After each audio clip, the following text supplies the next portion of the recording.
Piny Kenya ogo kangi thieth mar jotuo man kod kansa mar remo mano marondhudho.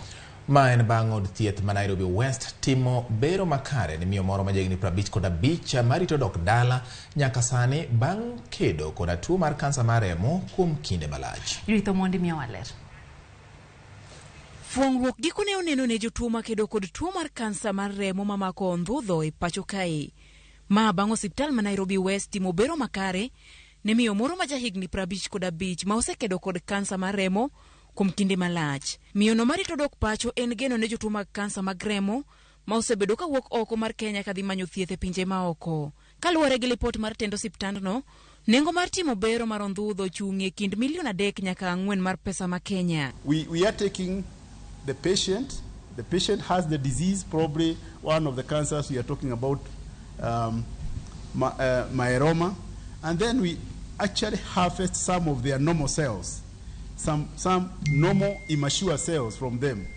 And as you harvest them, you store them, and then you destroy or obliterate the entire marrow. Generally speaking, we are anticipating it will cost us anything between $25,000 to $35,000. A quick mathematician will convert that probably roughly from 2.5 to 3.5. Kopogore kod jotuo man kod kansa, jogo man kod remo matin ne del kata sickle cell bende nyalo yudo konyruok kokalo kuom thieth achiel no. Kwayo en ni piny owacho konygi e tiego jochiw thieth ma pacho ka mondo ganda jo Kenya yud yot e yudo thieth machal kod magi. Bone marrow is not just for treating cancers. I'm sure you are all aware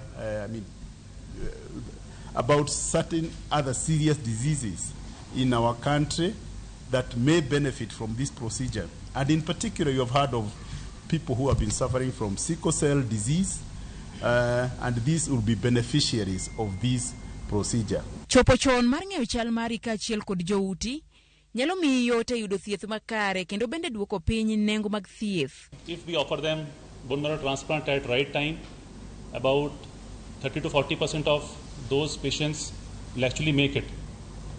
And same way in sickle cell disease, if we offer transplant at right time, if patient is young, it has a very good success rate.